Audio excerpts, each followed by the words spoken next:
Bonjour à tous et à toutes. Je vous souhaite la bienvenue à ce premier midi-conférence de la chaire Autodétermination et handicap. Premier midi-conférence qui est organisé en collaboration avec le CREJAS. Donc, pour ceux et celles qui nous découvrent, la chaire Autodétermination et handicap vise à promouvoir l'autodétermination des personnes en situation de handicap à travers la recherche, la formation et le partage des connaissances.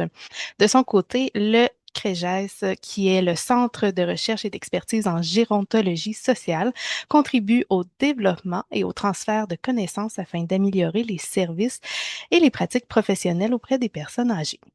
Donc, avant de débuter, j'ai quelques informations pratiques à vous dire. Le webinaire est enregistré et il sera rendu disponible sur les plateformes de la chaire et du CREJES dans les prochains jours. Nous vous invitons à garder votre micro fermé pendant la présentation afin d'assurer une bonne qualité d'écoute pour tous et pour toutes. Il y aura une période de questions à la fin de la rencontre. Vous pouvez écrire vos questions dans le clavardage qui est situé au bas de votre écran. Donc, sans plus tarder, c'est avec un grand plaisir que je vous présente le webinaire intitulé Rendre visible l'invisible, la fin de vie d'adultes ayant une déficience intellectuelle au Québec. Donc, cette présentation sera donnée par Romane Couvrette, qui est travailleuse sociale et titulaire d'un doctorat, actuellement stagiaire postdoctorale au CHU Sainte-Justine et à l'Université de Montréal. Donc, étudiante à la chaire dirigée par Élise Milot et co-dirigée par Gabrielle Fortin, Romane a soutenu en mars dernier une thèse à la fois profondément humaine et essentielle. Elle nous présentera aujourd'hui les résultats de ses travaux qui abordent avec sensibilité et rigueur un sujet encore trop peu discuté. Donc, sans plus tarder, je lui cède la parole. Bonne conférence à toutes et à tous. Merci, Sarah. Alors, je vais vous partager mon écran. Ça va fonctionner. Bon, bonjour tout le monde. C'est vraiment un plaisir pour moi là, de pouvoir présenter mes résultats de thèse, notamment dans un webinaire, le premier webinaire de la chaire Autodétermination et handicap, dont j'ai fait partie depuis le tout début. Aujourd'hui, j'ai changer le titre de ma présentation pour aborder aussi des défis et des possibilités. Donc, pas juste les résultats là, concrets de ma thèse, mais aussi voir un peu qu'est-ce qu'on fait avec tous ces constats-là. Donc, avant de commencer, juste peut-être mentionner que j'ai pas de possible ou réel conflit d'intérêt. Par contre, j'ai bénéficié là, de partenaires financiers tout au long de mon doctorat qui m'ont permis de réaliser le projet de recherche. Je vais pas tous les nommer, mais notamment le CREJES qui m'a beaucoup soutenu. Alors, au cours de la prochaine heure, on va parler un peu du contexte de mon étude, puis rapidement un peu de la méthodologie, donc qu'est-ce que j'ai réalisé concrètement comme projet de recherche, pour aborder principalement les résultats, donc les différents facteurs qui viennent influencer la fin de vie des personnes qui ont une déficience intellectuelle, et aussi des défis et des possibilités d'intervention le plus concrètes. Donc, je débute en vous parlant du contexte qui m'a amené un peu à m'intéresser à la fin de vie des adultes qui ont une déficience intellectuelle. Donc, dans les dernières décennies, l'espérance de vie, en fait, moyenne des adultes qui ont une déficience intellectuelle est maintenant autour de 50 à 65 ans, selon différentes études, mais aussi ça va varier selon des caractéristiques médicales particulières, par exemple l'épilepsie ou la trisomie 21 qui pourrait avoir une espérance de vie un peu plus basse. Euh, L'espérance de vie est donc considérablement plus basse que celle de la population générale parce que les personnes rencontrent davantage de problèmes de santé que la population générale, puis aussi plus tôt dans la trajectoire de vieillissement. Donc, on parle d'un vieillissement précoce, puis elles requièrent donc plus de soins, puis sur une plus longue période. Par rapport à la fin de vie, ce qu'on sait, c'est qu'il y a quelques études qui rapportent des difficultés d'accès aux soins de santé. Donc, les personnes qui ont une déficience intellectuelle peuvent vivre davantage de difficultés, par exemple, à identifier, à communiquer la douleur, puis ça rend aussi plus difficile de soulager la douleur. Elles sont aussi bien souvent dépendantes d'une personne, d'un aidant pour obtenir les soins, que ce soit juste pour identifier des changements dans leur état de santé ou encore par rapport pour obtenir du transport jusqu'à un hôpital. On rapporte aussi qu'elle serait sous-représentée là, dans les soins palliatifs, surtout les maisons de soins palliatifs. Pourtant, les soins palliatifs, ça accueille généralement une majorité de personnes vieillissantes, donc ça rend la sous-représentation d'autant plus marquée. Euh, Puis finalement, les constats sur le terrain que j'avais observés, en fait, c'est que c'est un besoin des organismes là, à Québec, à Montréal, côtoyé, en fait que la fin de vie, elle est peu abordée autant avec les proches, les intervenantes ou les personnes qui ont une déficience intellectuelle. Puis c'est un besoin qui est grandissant compte tenu du vieillissement de la population, du vieillissement des personnes qui ont une déficience intellectuelle. C'est aussi une orientation prioritaire là, de la Société québécoise de la déficience intellectuelle, de développer des soins palliatifs qui sont adaptés aux personnes qui ont une déficience intellectuelle, compte tenu que c'est une exigence en fait de la loi sur les soins de fin de vie au Québec, qui stipule que chaque personne devrait avoir accès à des soins palliatifs qui sont adaptés à ses besoins. Donc, avant de continuer, je vais peut-être faire une brève distinction dans les termes que je vais utiliser pour qu'on ait des repères communs là, dans la prochaine heure. Donc, au Québec, la loi concernant les soins de fin de vie, en fait, elle est- elle vise à garantir à chacun des soins de qualité et un accompagnement respectueux de sa situation spécifique. Donc, dans la loi, on définit des soins palliatifs comme des soins qui sont actifs et globaux, dispensés par une équipe interdisciplinaire aux personnes qui sont atteintes d'une maladie avec pronostic réservé, donc qui sont dans un processus qui va mener à la fin de vie, dans le but de soulager les souffrances sans hâter ni retarder la mort et les aider à conserver la meilleure qualité de vie possible et d'offrir à ces personnes et à leurs proches le soutien nécessaire. Donc, les soins palliatifs, c'est des soins qui ne visent pas le traitement d'une maladie, mais plutôt à soulager la souffrance qui va être associée jusqu'au décès. Puis ça peut débuter dès l'annonce d'un diagnostic d'une maladie là, qui mène au décès. Alors que les soins de fin de vie, eux, sont souvent considérés là, comme des soins qui sont dans une période plus restreinte et avancée de la maladie que les soins palliatifs. Donc, ce serait comme juste quelques temps avant le décès. Mais de façon générale, les soins de fin de vie, ils sont partie prenante des soins palliatifs. Donc, c'est pour ça que moi, j'ai choisi le terme soins palliatifs. Ça englobe tout, que ce soit les soins palliatifs ou les soins de fin de vie. Aussi, dans le cadre de ma thèse, moi, je me suis davantage intéressée aux trajectoires de soins palliatifs dans dans le sens de l'ensemble du parcours de la personne, depuis les premières étapes de reconnaissance de sa fragilisation jusqu'au décès. Donc, j'ai pas limité mon analyse aux derniers jours ou semaines qui vont précéder le décès, ni seulement à des actes médicaux, là, comme qu'on pourrait dire des soins palliatifs, par exemple, à l'hôpital. Au contraire, la trajectoire de soins palliatifs, elle est vraiment entendue dans un sens qui est élargi pour prendre en compte plusieurs facteurs, donc à la fois des éléments qui vont être cliniques, comme la gestion des symptômes, les traitements de médicaments, et aussi des éléments des dimensions plus sociales, culturelles, communautaires, par exemple le soutien des proches ou tout ce qui est l'éducation là, entourant la mort. Donc, plus précisément, j'avais trois objectifs, soit d'explorer la perception d'adultes qui ont une déficience intellectuelle de leur propre expérience de soins palliatifs, de documenter les différents facteurs qui vont influer sur cette trajectoire de soins palliatifs, et finalement d'essayer de documenter un peu les particularités du contexte québécois, qu'est-ce qui nous distingue d'ailleurs dans le monde.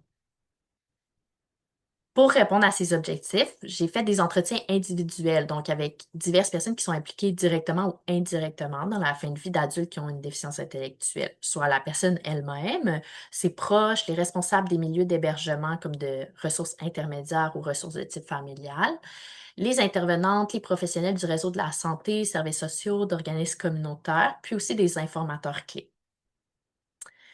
Donc, par rapport aux résultats, déjà, mes résultats ils sont présentés en fait dans ma thèse qui est disponible au grand public, mais aussi dans des articles, trois articles scientifiques, dont le dernier, le Trajectoire de soins palliatifs, qui est disponible gratuitement là, sur Internet là, dans le cahier francophone des soins palliatifs.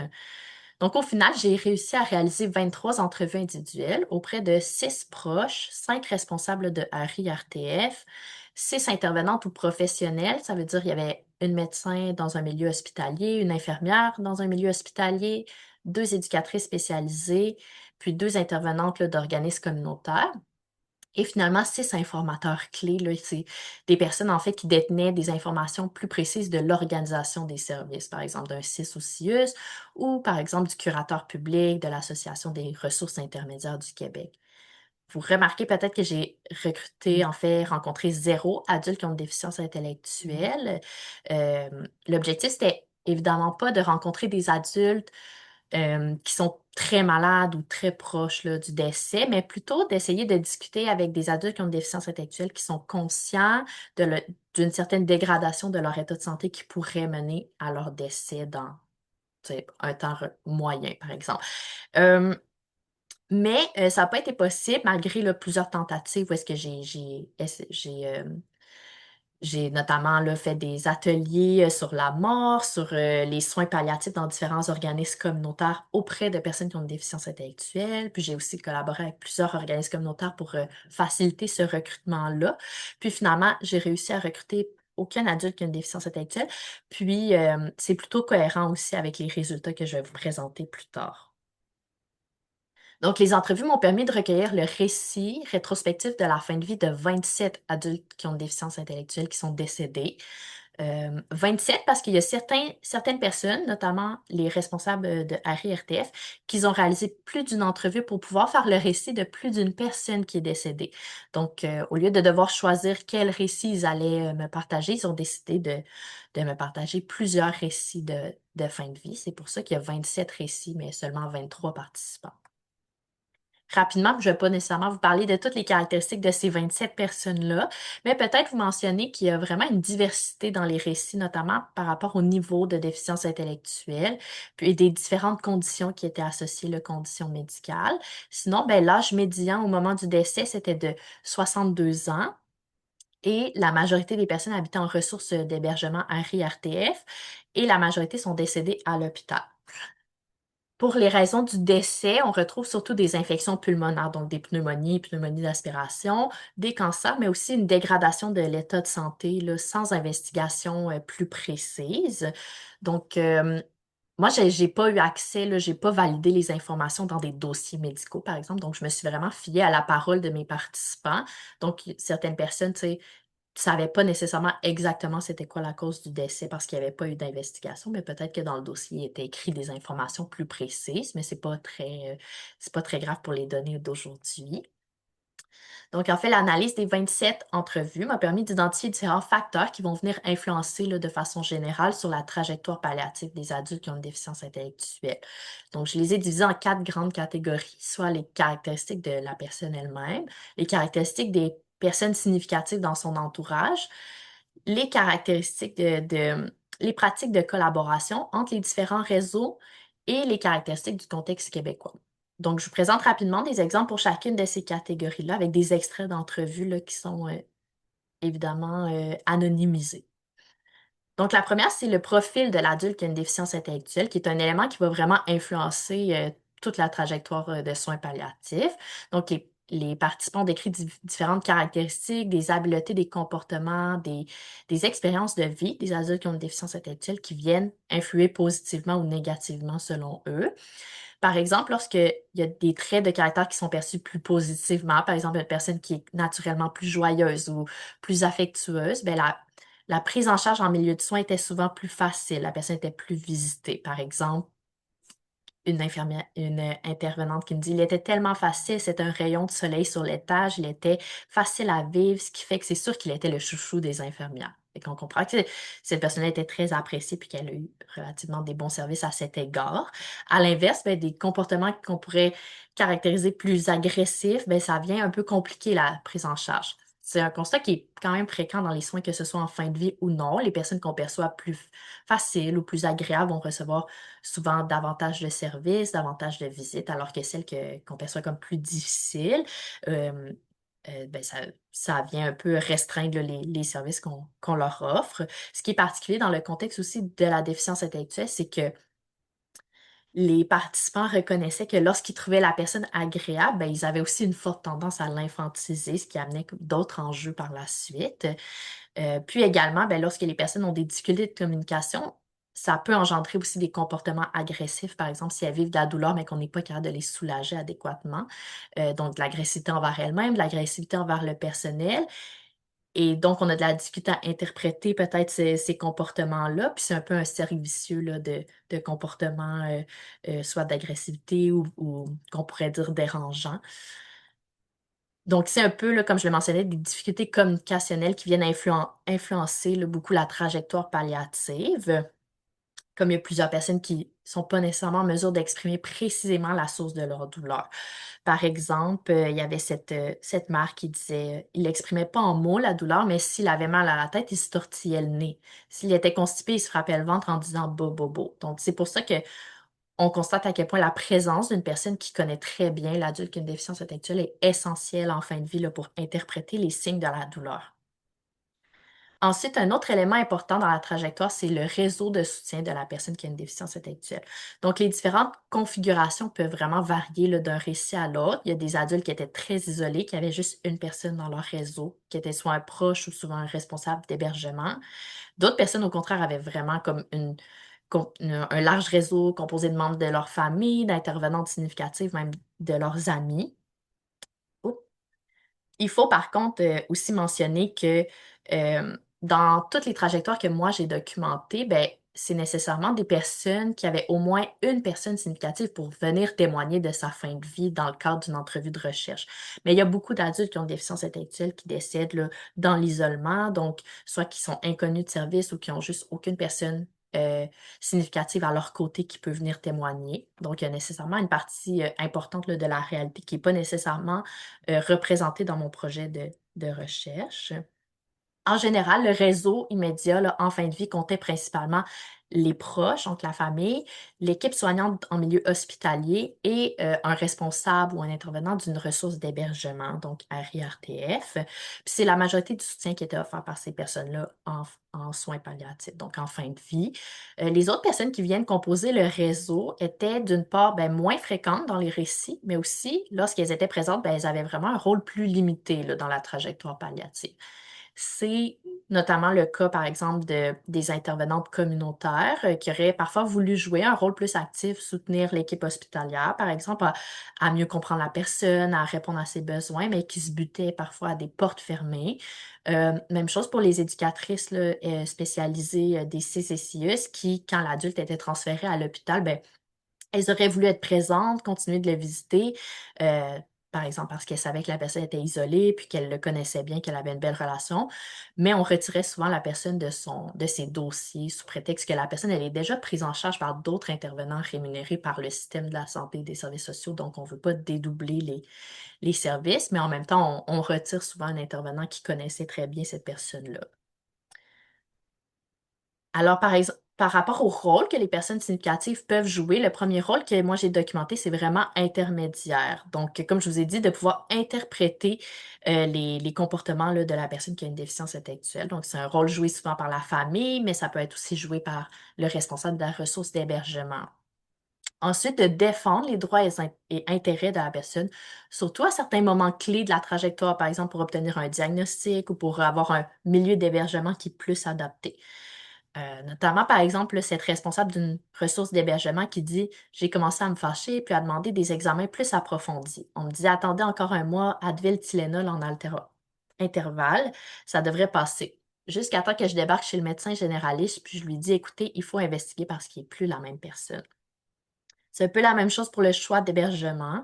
Il y avait souvent une personne significative qui devait revendiquer les préférences de l'adulte concernant le milieu d'hébergement ou au contraire s'indigner quand l'adulte était dans un milieu que eux pensaient inapproprié là, pour répondre à tous ses besoins. Ensuite, il y a plusieurs personnes qui jouent le rôle de faciliter dans la transmission d'informations à la personne qui a une déficience intellectuelle. Donc, elles peuvent faciliter la transmission d'informations, mais elles peuvent aussi retenir la transmission d'informations. Donc, elles devaient juger si la personne devait recevoir l'information puis comment lui transmettre. La majorité du temps, dans la grande majorité des récits que moi j'ai récoltés, il y a vraiment un minimum d'informations qui étaient offertes, puis on entretenait quand même un flou volontaire sur l'état de santé de l'adulte.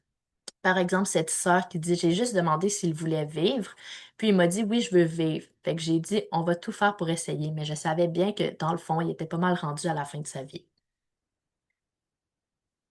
Puis le dernier rôle vraiment important là, pour toutes les personnes que j'ai rencontrées, c'était de faire le plus qu'ils pouvaient pour ne pas que l'adulte décède seul. Donc, il y avait plusieurs personnes des intervenants qui ont dit avoir fait du bénévolat pour essayer d'être présents vraiment à la toute fin, des ressources d'hébergement là, qui ont vraiment trouvé des moyens pour essayer de se libérer, demander à leurs proches de les remplacer, des choses comme ça, pour s'assurer que la personne décède auprès d'une personne qu'elle connaît. Une autre catégorie importante concerne vraiment tout ce qui est collaboration entre les différents réseaux, entre les différents acteurs là, autour de la personne. Donc, il y a plusieurs enjeux qui sont soulevés, surtout en lien avec la répartition des rôles, la qualité de la communication, puis aussi la reconnaissance des expertises là, de différentes personnes. Donc, les rôles, les responsabilités des membres de la famille, c'était plutôt bien compris puis respecté là, dans les récits que moi j'ai récoltés. Par contre, ceux des responsables d'hébergement, puis des intervenantes, sociales, comme les éducatrices spécialisées ou les intervenantes communautaires, dans l'accompagnement en fin de vie, c'était plus ambigu. Hem, il y a certains responsables d'hébergement, là, qui auraient vraiment souhaité offrir des soins palliatifs, dans leur résidence pour essayer d'éviter ou de retarder l'hospitalisation, de l'adulte qui a une déficience intellectuelle, mais le statut permet pas de faire des soins au même titre qu'un proche aidant. Donc il y a une personne clé, un informateur clé qui a vraiment bien expliqué, là, il raconte: «Il y a certains soins qui sont des actes réservés à des infirmières ou aux membres de la famille, mais qui effectivement ne pourront pas être transmis au responsable de ressources, parce que le responsable de ressources n'est pas considéré comme le proche aidant de la personne. Si c'est un soin spécifique qui peut pas être un acte délégable selon la loi 90, ça veut dire que c'est l'infirmière du soutien à domicile qui doit se déplacer pour donner le soin». Puis ça, c'est une réalité, peu importe les compétences là, des personnes, qui travaillent dans la ressource d'hébergement. Par contre, dans le contexte de pénurie de personnel, ben, il y a certains responsables d'hébergement qui constataient que c'était très difficile, en fait, d'obtenir les soins requis à domicile, ce qui les a contraints à faire hospitaliser l'adulte, là, à un moment que eux jugeaient trop tôt dans la trajectoire, palliative. Par rapport à la communication entre les différents acteurs, il y a vraiment plusieurs intervenantes sociales, des responsables d'hébergement aussi, qui déploraient qu'il n'y avait pas accès aux informations de santé de l'adulte, malgré leur rôle comme actif en l'absence des proches ou quand que la famille n'est pas impliquée activement. Donc, il y a plusieurs participants qui reconnaissaient qu'ils devaient ou qui devraient avoir plus de souplesse pour améliorer cette collaboration-là. Puis notamment, il y a la participante qui était une infirmière là, en milieu hospitalier qui a expliqué, elle dit: «Techniquement, on donne pas de nouvelles à la ressource d'hébergement, mais c'est inhumain rendu là. Moi, je vais peut-être pas donner tous les tenants et aboutissants, mais c'est sûr que je vais les appeler s'il y a quoi que ce soit parce que personne ne mérite de mourir tout seul». Surtout que ces personnes-là passent des années avec les adultes qui ont des déficiences intellectuelles. Ils sont plus proches d'eux que leur famille, des fois. Donc, c'est elle-même qui reconnaissait là, qu'elle devait faire preuve de souplesse là, pour essayer de communiquer avec les ressources. Puis ensuite, par rapport à la reconnaissance des expertises, c'était aussi un enjeu. Donc, les relations entre les proches puis les responsables d'hébergement dans les récits que moi j'ai récoltés étaient souvent positives, là. Donc, surtout quand l'adulte résidait là, dans la même résidence depuis longtemps. Euh, En fait, dans les récits, la plupart des proches reconnaissaient là, vraiment la valeur de la proximité qui s'était développée entre la ressource d'hébergement et l'adulte, puis vraiment trouvaient que c'était aidant en fait que la ressource d'hébergement soit autant impliquée. Par exemple, il y avait une responsable d'hébergement qui m'a dit: «Quand il est tombé malade, ça a été juste un plus gros lien avec la famille». Eux autres, les parents, au début, ils me disaient: «Mais c'est vous qui décidez, c'est vous qui le connaissez autant que nous, sinon plus. On va se fier à vous pour que vous nous dites à chaque étape où est-ce qu'on est rendu, puis on va vous accompagner dans les décisions». Par contre, tout ce qui est collaboration avec l'équipe, soignante là, en milieu hospitalier, c'était un peu plus complexe. Que ce soit les proches, les responsables de RIRTF ou les intervenantes sociales, il y avait plusieurs personnes qui ont noté qui sentaient que leur expertise n'était pas prise en compte, puis que leurs recommandations n'étaient pas écoutées. En fait, que la connaissance de l'adulte qui a une déficience intellectuelle qui s'avait développée n'avait pas vraiment d'intérêt selon eux pour le personnel hospitalier. Par exemple, il y a une éducatrice spécialisée, elle dit: «L'hôpital connaissait pas tant le dossier de l'usager parce qu'il était suivi dans un autre hôpital». J'essayais d'expliquer, mais il n'y avait pas de réceptivité. C'est comme si nous, les éducateurs spécialisés, qu'est-ce qu'on connaît de la santé? Il y a aussi plusieurs responsables là, d'hébergement qui mentionnaient pas avoir été consultés dans les décisions médicales plus urgentes, alors que c'était eux la personne là, la plus significative et présente auprès de l'adulte qui a une déficience intellectuelle. Donc, entre autres, l'infirmière en milieu hospitalier disait: «Quand c'est une curatelle publique, c'est souvent de médecin à médecin. Ils vont se parler au téléphone et ils vont arriver avec une décision à un moment donné. C'est toujours un peu plus difficile, c'est une prise en charge qui est moins systémique et c'est médical, biomédical, that's it». Finalement, mais il y a évidemment des défis là, qui sont propres au contexte québécois en matière de soins palliatifs pour les adultes qui ont une déficience intellectuelle. Donc, la fin de vie des personnes qui ont une déficience intellectuelle, c'est pas déconnecté de défis quand même généralisés. On parle de pénurie, de roulement personnel, de surcharge de travail. Puis c'est des difficultés qui sont pas limitées aux hôpitaux, mais qui concernent aussi les milieux d'hébergement, où est-ce que la pénurie de personnel complique aussi là, la prise en charge des besoins plus complexes qui sont associés à une fin de vie. Il y a un informateur clé qui rapportait, quand c'est du court terme, habituellement, les ressources vont le faire parce qu'elles sont habituées de compenser pour répondre aux besoins. Mais quand on parle de plus long terme, on ne se le cachera pas avec le contexte de pénurie de personnel, c'est très difficile pour les ressources intermédiaires qui sont en compétition constante avec les CIS et CIUS d'avoir du personnel supplémentaire. Donc ça, c'est un défi là, pour pouvoir bien accompagner la fin de vie dans la ressource d'hébergement. Ensuite, ben voilà, donc le manque de milieu d'hébergement, c'est aussi un enjeu majeur. Donc, il y a aussi un informateur clé qui rapportait les milieux de fin de vie, c'est pas adapté à notre clientèle non plus. C'est arrivé à quelques reprises justement qu'on a eu des usagers en fin de vie, soit à l'hôpital ou en CHSLD, puis ça finissait en contention parce que l'environnement physique n'est pas adapté ou parce qu'il y a trop de patients. Donc, il y a plusieurs personnes qui ont une déficience intellectuelle dans les récits qui se retrouvaient à faire des allers-retours entre l'hôpital, puis un ou plusieurs milieux d'hébergement. Donc, chacun se renvoyait un peu la responsabilité là, de la prise en charge. D'un côté, l'hôpital ne dit pas nécessairement avoir l'expertise pour bien répondre aux besoins. Puis aussi, peut-être que c'est pas la place, le meilleur endroit pour la personne de rester à long terme dans l'hôpital. Mais de l'autre côté, la situation, elle est devenue trop lourde au niveau médical pour la personne responsable de la ARI ou de la RDF. Puis devant le manque de soutien, ben, plusieurs responsables de ressources devaient en fait se résoudre à transférer l'adulte à l'hôpital, même si elles estimaient que ce n'était pas dans le meilleur intérêt. Il y a un informateur clé qui rapportait, c'est quand même dramatique de déménager quelqu'un parce qu'il n'y a aucun moyen de financer la ressource, même si l'établissement, qui est le CIS ou CIUS, est d'accord. Elle dit, c'est évident que cet usager, il est bien dans la ressource encore, il aurait tout avantage à rester là, mais eux-mêmes ne peuvent pas compenser financièrement la ressource d'hébergement parce que les ententes sont trop rigides. Fait que même si on voulait, les outils en place ne permettent pas de pouvoir accompagner la fin de vie dans la ressource d'hébergement.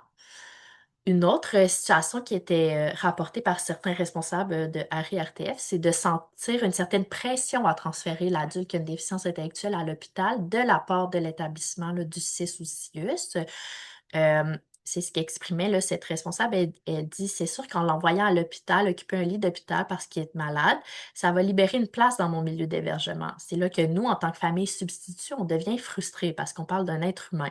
On ne peut pas penser tout le temps à les bouger juste parce qu'on a besoin d'une place pour quelqu'un qui a plus besoin de réadaptation. Donc, en plus de manquer de milieu pour accompagner la fin de vie, ben, on manque aussi là, de milieux d'hébergement de façon générale pour les personnes qui ont une déficience intellectuelle, les personnes avec un trouble du spectre de l'autisme, toute personne qui aurait besoin en fait de résider dans une ressource intermédiaire. Il n'y a pas beaucoup de place et il y a des longues listes d'attente. Puis finalement, le dernier facteur concerne vraiment tout ce qui est méconnaissance, préjugés à l'égard de la déficience intellectuelle. Donc, il y a plusieurs participants qui rapportaient qu'ils avaient perçu, senti que la vie de l'adulte qui avait une déficience intellectuelle était moins valorisée, moins importante, puis que ça, selon eux, que ça pouvait influencer les soins qu'il a reçus.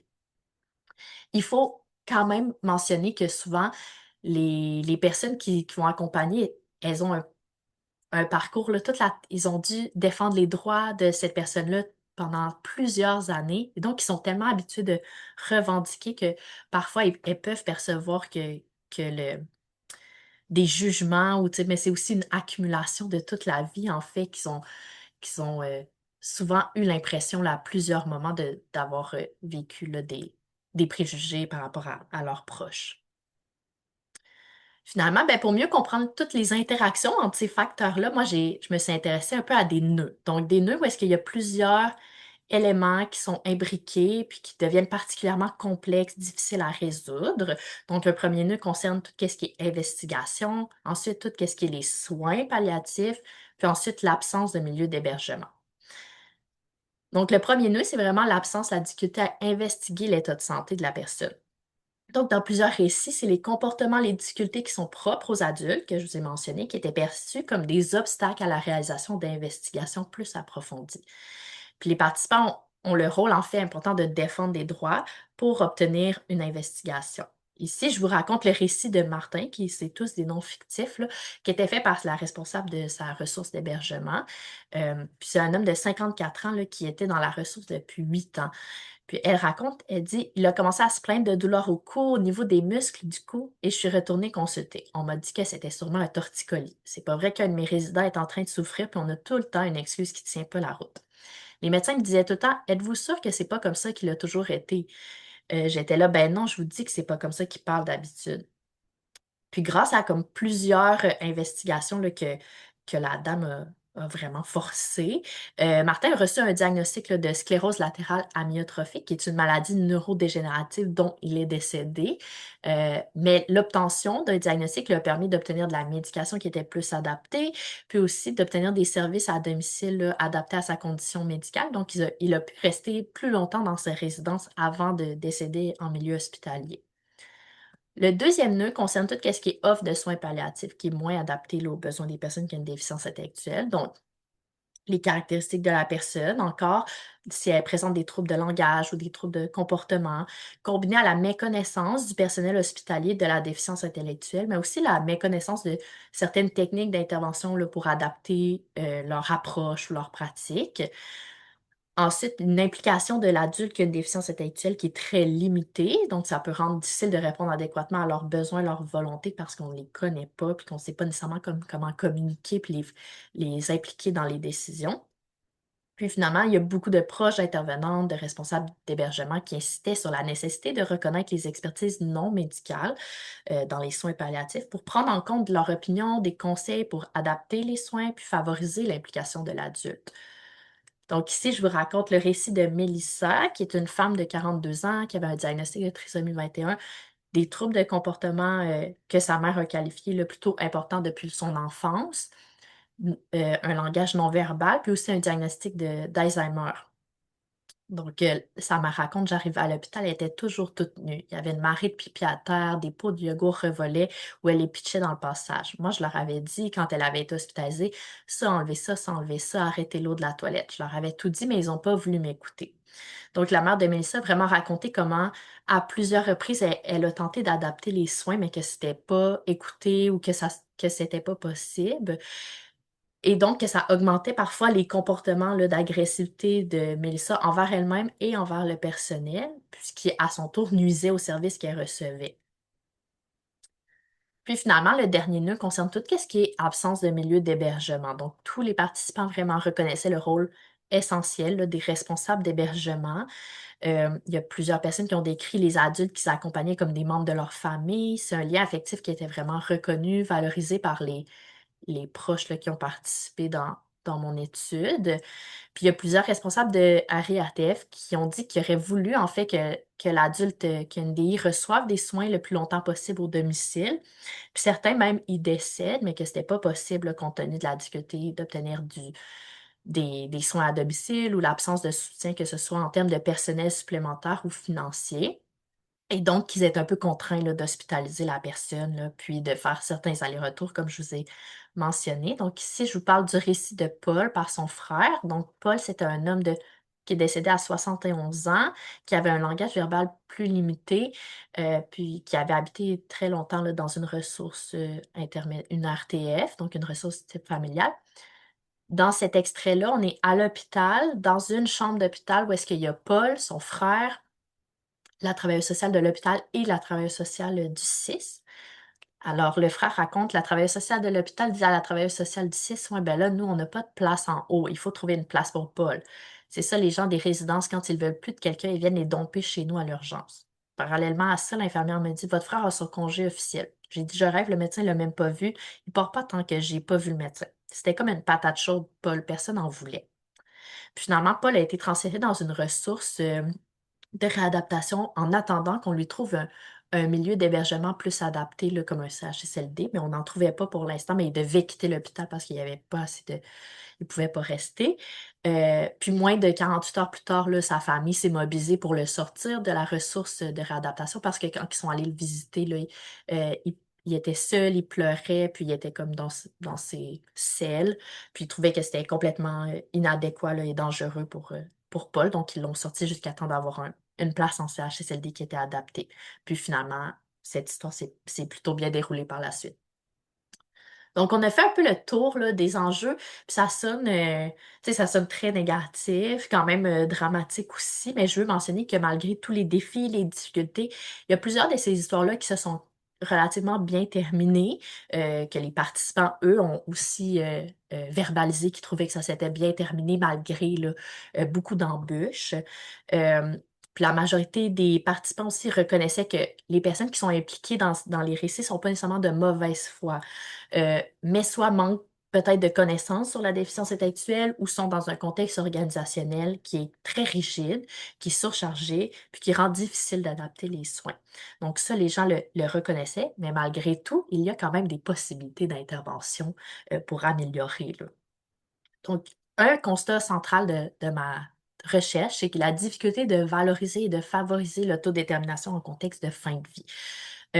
Je pense que c'est important de rappeler aussi que soutenir l'autodétermination, ça implique de combiner des actions qui vont viser à la fois le développement de l'agentivité individuelle de la personne, puis aussi d'adapter le contexte, l'environnement pour rendre l'agentivité possible. Donc, pour soutenir l'autodétermination, il faut modifier à la fois les exigences et caractéristiques de son environnement, de son contexte, pour permettre aux personnes d'agir pour elles-mêmes, ou permettre à d'autres d'agir en fonction des souhaits, des désirs de la personne d'une déficience intellectuelle.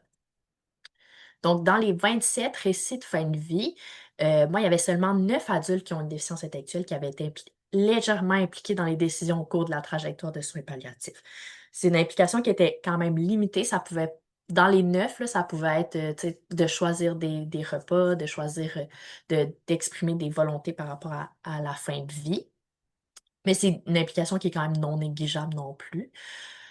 Donc, c'est pour dire que, bon, les personnes qui ont une déficience intellectuelle, elles ont souvent, en fait, peu de connaissances et peu d'expériences concrètes qui vont concerner tout ce qui est maladie, mort, deuil. Puis c'est un peu un paradoxe parce que pour acquérir des nouveaux concepts, les personnes qui ont une déficience intellectuelle ont généralement besoin d'un accompagnement qui est plus soutenu, de répétition au quotidien, d'un temps d'appropriation qui va être plus grand que la majorité de la population. Par contre, comme elles ont peu d'occasion de développer toutes ces connaissances-là autour de la maladie, de la mort au courant de leur vie, euh, puis notamment en raison un peu d'une tendance générale, là, c'est pas juste avec les personnes qui ont une déficience intellectuelle qu'on évite ces sujets-là, c'est aussi un tabou, tu sais, dans la société contemporaine. Donc, mais c'est peut-être une tendance qui est plus marquée pour les personnes qui ont une déficience intellectuelle. Donc, quand les adultes sont informés de leur propre fin de vie, ben, ça se peut que cette annonce-là, ce soit la première fois qu'on aborde explicitement la mort ou la maladie. Donc, dans ce contexte-là, tu sais, puis ça, c'est dans un contexte parce que la capacité de comprendre est potentiellement plus diminuée, en fait, parce que la personne elle est malade, elle est fatiguée, il y a des émotions qui sont plus exacerbées pour toutes les personnes qui sont impliquées. Donc, face à une complexité comme ça, une incertitude, ben, c'est pas surprenant qu'il y ait plusieurs personnes qui choisissent de pas aborder la maladie, la fin de vie, là, avec l'adulte qui a une déficience intellectuelle. C'est une décision qui se comprend. Donc, on préfère rien dire plutôt que de dire peut-être la mauvaise chose si on est mal à l'aise. Puis, on préfère rien faire plutôt que mal faire. Puis c'est un peu le même raisonnement pour moi. Moi, je voulais discuter avec des adultes qui ont une déficience intellectuelle dans le cadre de la recherche, mais compte tenu du peu d'occasions pour eux de s'exprimer sur ce sujet-là, ben c'est peut-être que participer à une entrevue de recherche qui était qui posait des questions en fait sur sa propre fin de vie, c'est peut-être trop tôt dans leur trajectoire là, de discussion puis d'appréhension de la fin de vie.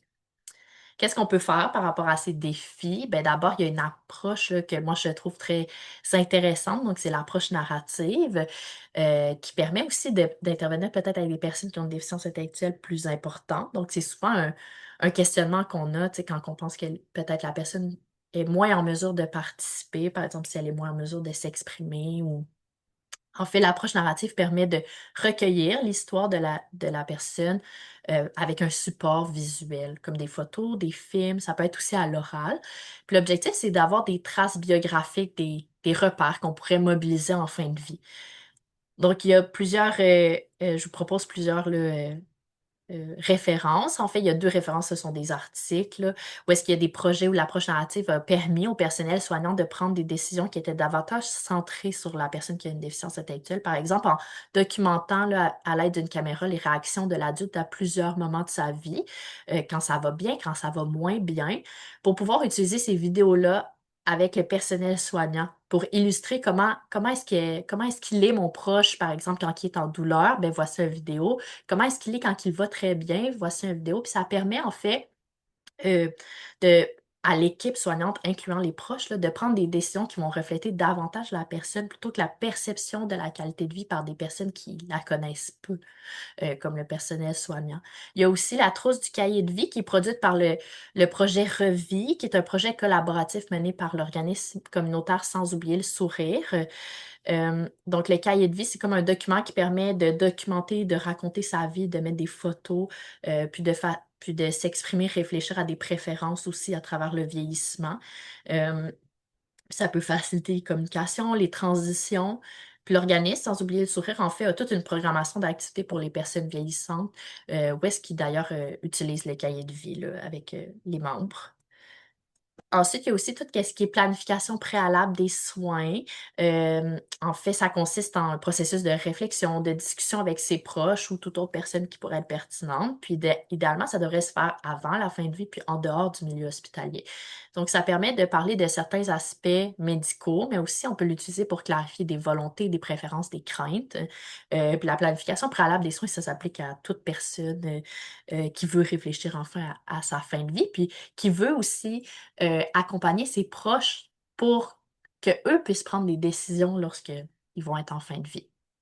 Puis il y a des outils adaptés aux personnes qui ont une déficience intellectuelle, deux outils que je vous présente, Talking End of Life et The Victoria and Stuart Project. Donc, ce sont des deux sites Internet, là, des trousses d'activités qui découlent de projets de recherche qui ont été faits en partenariat avec des parents, des intervenants, des adultes qui ont une déficience intellectuelle. Ils contiennent des activités, des vidéos, toutes sortes de matériel adapté pour aborder vraiment beaucoup de thématiques entourant la mort, la maladie. Tu sais, ça peut être le décès d'un animal, les funérailles, le don d'organes, le déménagement après, par exemple, le décès d'un parent. Donc, ça permet d'aborder ces thématiques-là tout au long, en fait, de la vie jusqu'à sa propre mort.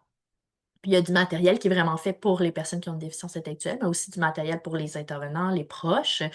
Puis, ça permet un peu de répondre à certaines questions là, sur c'est quoi les rôles, c'est comment est-ce qu'on pourrait ouvrir ces discussions-là qui sont difficiles. C'est des outils qui sont disponibles gratuitement, mais qui sont en anglais, mais on peut quand même les utiliser là, pour s'inspirer de façons de faire, puis de façon de dire les choses concrètement, parce que parfois c'est difficile de dire concrètement qu'est-ce que c'est la mort ou qu'est-ce que c'est la fin de vie. Puis au-delà de la planification, il y a tout ce qui est développement là, de la littératie en santé qui est en amont, donc qui selon moi devrait être abordé vraiment plus jeune qu'à la fin de vie. Donc, au Québec, il y a des programmes éducatifs jusqu'à 21 ans pour les personnes qui ont une déficience intellectuelle qui visent notamment là, à développer des comportements autodéterminés. Puis dans chacun des programmes éducatifs, il y a des éléments relatifs à la littératie en santé. Donc, on va y aborder, par exemple, les parties de son corps, adopter des bonnes habitudes de vie, comme une bonne alimentation ou faire du sport. Mais selon moi, ben, compte tenu des résultats de ma recherche, pour moi, c'est essentiel d'élargir un peu la notion de littératie en santé pour inclure des contenus sur des thèmes relatifs aux soins, à la maladie, à la mort, au deuil, parce que n'importe qui peut être confronté à la mort d'un proche ou même d'un animal ou une maladie. Fait que, tu sais, de parler notamment de c'est quoi un hôpital, puis même de faire des visites. Donc, on ne devrait pas attendre que la personne soit malade ou considérée vieillissante pour essayer d'aborder des sujets difficiles. Parce que plus on en parle, plus on fait des liens concrets tout au long de la vie, ben, plus l'implication de la personne va être facilitée, en fait, lors de sa propre fin de vie.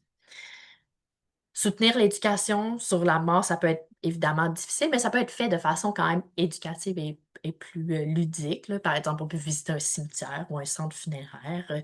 On peut utiliser des livres imagés aussi pour soutenir la discussion. Ceux que je vous propose là, à gauche, en fait, sont des livres développés justement par des chercheurs dans le domaine qui ont aussi participé aux autres ressources que je vous ai présentées. Ils sont disponibles en ligne, ça a faible coût, c'est en anglais, mais il n'y a presque pas de texte. En fait, c'est vraiment axé sur les images, pour utiliser l'image pour euh, susciter des questions, susciter la discussion. Ce qui est intéressant de ces livres-là, c'est que c'est fait pour les adultes. Donc, c'est pas, il n'y a pas de métaphore, c'est pas des bonhommes enfantins. C'est vraiment très bien dessiné, très réaliste aussi. Puis ça aborde toutes sortes de thématiques, encore une fois. Il y a l'enterrement, l'incinération, le don d'organes, le déménagement après la mort d'un parent. Donc, ça peut être un outil intéressant juste pour sensibiliser puis ouvrir une discussion, encore une fois. Il y a aussi le site santébd.org, qui n'est pas destiné aux personnes qui ont une déficience intellectuelle, mais c'est des bandes dessinées pour comprendre la santé. Puis c'est facile à lire et à comprendre. Puis il y en a une justement sur la mort, mais il y en a justement sur toutes sortes de thématiques en lien avec la santé, pas nécessairement juste la mort. Puis finalement, un point important selon moi, c'est de faire un peu une distinction entre qu'est-ce qui est cadre moral et qu'est-ce qui est cadre légal. Donc, il y a plusieurs défis en lien avec la rigidité du cadre légal, les règles, les lois. Par exemple, à qui est-ce qu'on peut transmettre les informations concernant l'adulte qui a une déficience intellectuelle? Qui peut offrir des soins dans quel milieu? Mais les participants ont vraiment reconnu en fait qu'il fallait faire preuve d'une plus grande flexibilité dans notre application du cadre légal. Donc, le but, c'est pas de vous dire de ne pas respecter les règles, au contraire, mais de ne pas les interpréter de façon trop rigide.